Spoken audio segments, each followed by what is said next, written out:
ముంచుతున్నాయా? భవిష్యత్తులో సంక్షేమ పథకాలపై ప్రభుత్వం చేతులెత్తేసినట్టేనా? పొంగులేటి కామెంట్స్ను ఎలా చూడాలి? ఇదే అంశంపై ఇవాళ డిబేట్లో డిస్కస్ చేద్దాము. డిబేట్లో పార్టిసిపేట్ చేస్తున్నారు బీఆర్ఎస్ మాజీ ఎమ్మెల్యే బొల్లం మల్ల యాదవ్ గారు అండ్ కాంగ్రెస్ మాజీ ఎమ్మెల్యే ఆరేపల్లి మోహన్ గారు, బీజేపీ రాష్ట్ర నాయకులు గంగాపురం వెంకటరెడ్డి గారు అండ్ సీనియర్ విశ్లేషకులు ప్రొఫెసర్ డాక్టర్ శేషు గారు. నమస్కారం అండి అందరికీ. నమస్తే మేడం. రైట్, మోహన్ గారు ముందు మీతోనే స్టార్ట్ చేద్దాం సార్. మీరు మ్యూట్లో ఉన్నారు, అన్మ్యూట్ చేసుకోండి. గత 10 ఏళ్లలో కేసీఆర్ ప్రభుత్వం చేసినటువంటి అభివృద్ధి కార్యక్రమాలు కావచ్చు, ఇవన్నీ అసలు రాష్ట్రంలో అభివృద్ధి జరగలేదు, అంతా కూడా వాళ్ళ సొంత ఖాతాల్లోకి వెళ్ళిపోయింది. అభివృద్ధి అని అంటే ఆ కుటుంబం మాత్రమే అభివృద్ధి చెందింది, తర్వాత రాష్ట్రం అంతా అధోగతి పాలైంది, ఆర్థిక వ్యవస్థ అస్తవ్యస్తం అయిపోయింది అని చెప్పేసి పదే పదే కాంగ్రెస్ ప్రభుత్వం బీఆర్ఎస్ను విమర్శిస్తూ వస్తోంది. మరి ఈ 2.5 ఏళ్లలో 30 నెలల కాలంలో కాంగ్రెస్ ప్రభుత్వం చేసింది ఏంటి? ఏమన్నా అంటే గత ప్రభుత్వం చేసినటువంటి అప్పులు తీర్చడానికి వాటికి వడ్డీలు అసలు కట్టడానికి కోసమే మళ్ళీ మేము అప్పులు తెస్తున్నాము అని చెప్పేసి ఆ మొత్తం నెపం అంతా కూడా బీఆర్ఎస్ మీదే నెడతా ఉన్నారు. సో ఏంటి సరైనటువంటి ఆర్థిక ప్రణాళికలు లేక సర్కార్ ఈ రకమైనటువంటి విమర్శల పాలవుతోందా? ఏం చెప్తారు దీనిపైన?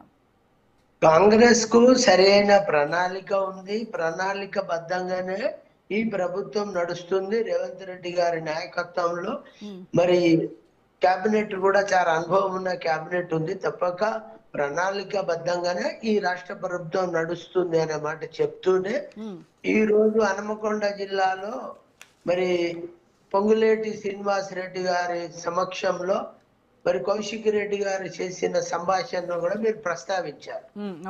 నేనేమంటున్నా అంటే మేడం, ఒకటి ఇప్పుడు నేను కూడా ఎమ్మెల్యేగా చేసిన మా నియోజకవర్గంలో దాంపల్లి అనే గ్రామంలో social welfare hostel centre of excellence అని కట్టించినాం. 99.9% పని అయింది. కొంత పనులు మిగిలి ఉండే, నేను చేయలేకపోయినా నా తర్వాత వచ్చిన రసమయ బాలకిషన్ ఓపెన్ చేసిండు.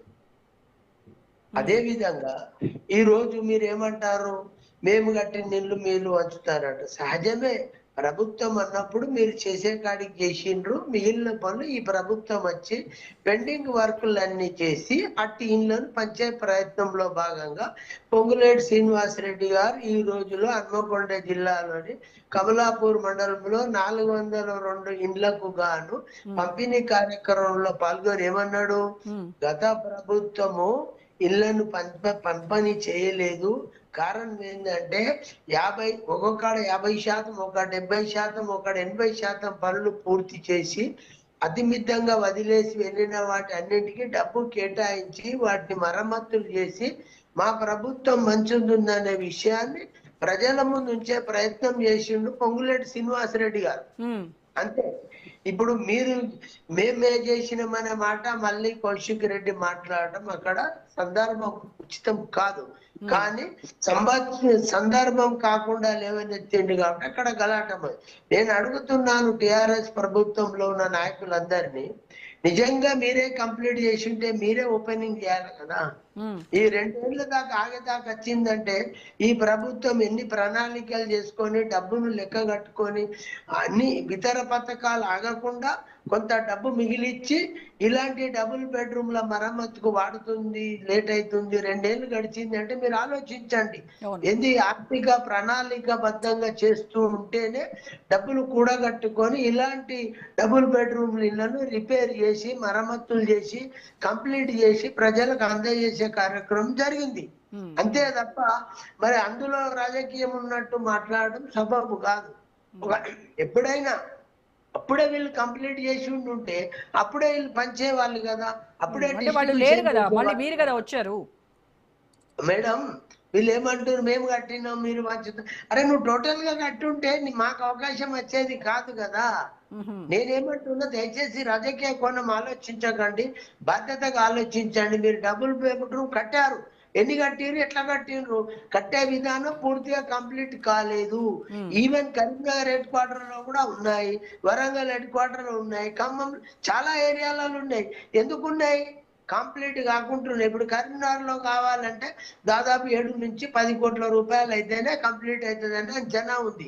ఇట్లా చాలా డబుల్ బెడ్రూమ్లు కట్టి అస్తవ్యస్తమైన వ్యవస్థని క్రియేట్ చేసిన వ్యవస్థ ఆనాటి టిఆర్ఎస్ ప్రభుత్వం ఈ డబుల్ బెడ్రూమ్లలో చేసింది కాబట్టి ఆ అంటే అస్తవ్యస్తమైన బిఆర్ఎస్ వాళ్ళు మిమ్మల్ని విమర్శించేది ఈ ఒక్క ఇందిరమ్మ ఇళ్ల విషయంలోనే కాదు, ఇది నోటిఫికేషన్లు ఇది ఉద్యోగాల చెప్పినాక ఉద్యోగాల చెప్తా విషయంలో మేడం. కూడా ఈ మీరు క్లెయిమ్ అస్తవ్యస్త చేస్తున్నటువంటి 60,000 ఉద్యోగాల్లో మీరు ఇచ్చినటువంటి ఒక మాట నోటిఫికేషన్లు ఎన్ని? వినండి మేడం, నేనేమంటలేదు, నేను మీ మాట తప్పు పడతలేదు. ఇట్లా అస్తవ్యస్తంగా మీరు ఇళ్ళ ప్రక్రియ చేసేది కాబట్టి దాన్ని ఒక క్రమబద్ధంగా చేయాలంటే డబ్బు అవసరం, డబ్బు క్రోడీకరించుకొని జమ చేసి మరి అట్లా రిపేర్ చేసి పంచే ప్రయత్నం జరుగుతుంది. తప్పక డబుల్ బెడ్రూమ్లు టిఆర్ఎస్ ప్రభుత్వంలో అస్తవ్యస్తంగా వదిలేసినాన్ని కంప్లీట్ చేసి పంచుతాము, ఇవ్వండి, అందరికీ మంచిదే ప్రజలకు అందుబాటులో మంచిదే. తెస్తామనే మాట పొంగులేటి శ్రీనివాస్ రెడ్డి గారు చెప్పారు. యా అంతే మోహన్ గారు ఒక్క ఇందిరమ్మ ఇళ్లే కాదు, ఇప్పుడు మీరు అంటున్నారు కదా ఖచ్చితంగా మేము ఇచ్చే తీరుతాము అని అంటున్నారు కదా, అలాగే మీరు ఏదైతే హామీలు ఇచ్చారో ఎలక్షన్స్ ముందు ఏవి ఇచ్చారో అధికారంలోకి వచ్చిన తర్వాత వాటిలో ఏ ఒక్కటైనా పూర్తిగా అమలు చేశారా సార్? చెప్పండి. అసలు కొన్ని అయితే మీకు గుర్తున్నాయో లేవో అని ప్రజలకు డౌట్ వస్తా ఉంది. ఇప్పుడు చెప్పండి, రైతులకు ఏమంటారు ఒప్పుకుంది ఇవాళ మేము 500 క్వింటాలకు బోనస్ ఇస్తున్నమాట అబద్ధమా మేడం? చెప్పమనండి ఎవడన్నా రైతు ఉంటే. ముక్త కంఠంతో చెప్తున్నారు అబద్ధం అని, ముక్త కంఠంతో చెప్తున్నారు. ఆమె ఒక్క దండం పెడతారు. నేను అంటున్న బోనస్ పడతలేదు, ఒకటి అడుగుండ్రి. ఆర్టీసీ మహిళలు ఇప్పుడు ఉచితాలు ఏదైతే మేము చెప్పామో అందులో ఒకే ఒకటి పెండింగ్ ఉంది, దాన్ని కూడా ముఖ్యమంత్రి గారు జవాబు చెప్పిండు. ఇవాళ మేము అడుగుతా ఉన్నాం మేడం, మహిళా సంఘాలకు ఆర్టీసీ బస్సులు ఇచ్చి నడుపుకునే విధానం ఇచ్చి అదొక్కటి తప్ప మీరు చేసింది ఏంటి చెప్పండి మోహన్ గారు? సార్ మీరు సీనియర్ రాజకీయ నాయకులు, మీరు ఎన్నో ఏళ్ల నుంచి మీకు ఉన్నటువంటి అనుభవంతో ఒక్కసారి మీ పార్టీ ఒక్కసారి చూడండి సార్, మీరు ఇచ్చినటువంటి మీ అభయహస్తంలో ఎన్ని గ్యారంటీలు, ఎన్ని 420 హామీలని ఉత్తిగే వాళ్ళు అంటున్నారా? అవి నిజంగా 420 హామీలనే కదా మీ పైన మీరు సార్థకం చేసేటట్టున్నారు. 420 అనేది తప్పు, 420 హామీలు కాదు. పెద్ద పథకాలు ఏదైతే 6 పథకాలకు ఆ రోజు ఏమంటారు హామీ ఇచ్చిండ్రు, అందులో 5 అమలైపోయినాయి. ఒకటి ఏంటంటే మహిళకి ఏదైతే పెన్షన్ ఇస్తామనే మాట మిగిలింది. నిరుద్యోగ భృతి అండి, నిరుద్యోగులకు 4,000 మేడం. మహిళలకు ఏదైతే భృతి ఇస్తామనే మాట చెప్పడం జరిగిందో అది ప్రస్తుతం వృద్ధులకి పెన్షన్లు ప్రభుత్వం ముందుకు పోతా ఉంది. తప్పక అది నెరవేర్చే కార్యక్రమం జరుగుతుంది.